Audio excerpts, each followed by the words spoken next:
Scientists in Oxford are hoping to have 1 million doses of a coronavirus vaccine by September and hundreds of millions by the end of the year. They are one of a group of research teams who will receive funding from a new government task force set up to find a vaccine. Meanwhile, the pressure to carry out more tests on frontline staff continues. The Health Secretary says it will be extended to the police, fire and prison service. Our medical correspondent Fergus Walsh reports. More than 70 scientific teams across the world are trying to do in months what would normally take many years: develop a coronavirus vaccine.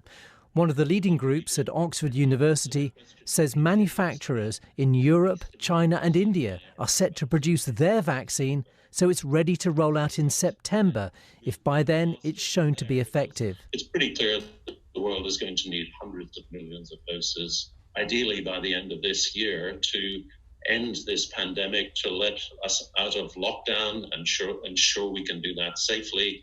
A vaccine is the exit strategy for this pandemic. The government has announced a coronavirus vaccine task force to help scale up manufacturing and support teams like this one at Imperial College London.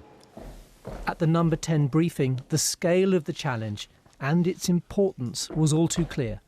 Producing a vaccine is a colossal undertaking, a complex process which will take many months. There are no guarantees, but the government is backing our scientists, betting big to maximise the chance of success. When we do have a vaccine, how will you prioritise who gets it first? Well, first of all, I think we've got to get a vaccine, and that isn't 2 days away, it's not 2 months away. Making a vaccine is a difficult, complicated process. It doesn't only have to work, it has to be safe.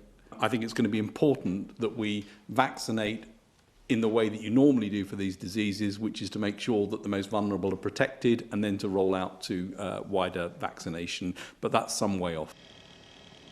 Until then, community testing of all those with symptoms will be vital to help rein in the epidemic. But the capacity simply isn't there yet. Today, the government announced testing will be extended to frontline police, fire and prison staff. But many NHS workers are still not getting checked. Welcome to this session of the House of Commons. A committee of MPs, led by the former Health Secretary, was told Britain should expect further waves of infection and must learn from its mistakes. Where were the system errors that led us to have probably the highest death rates in Europe? And we have to face the reality of that. We were too slow with a number of things. But we can make sure that in the second wave, we're not too slow. We could see 40,000 deaths by the time it's over. It is a sobering thought and a reminder that social distancing is the crucial measure that will ensure the epidemic here is brought under control. Fergus Walsh, BBC News.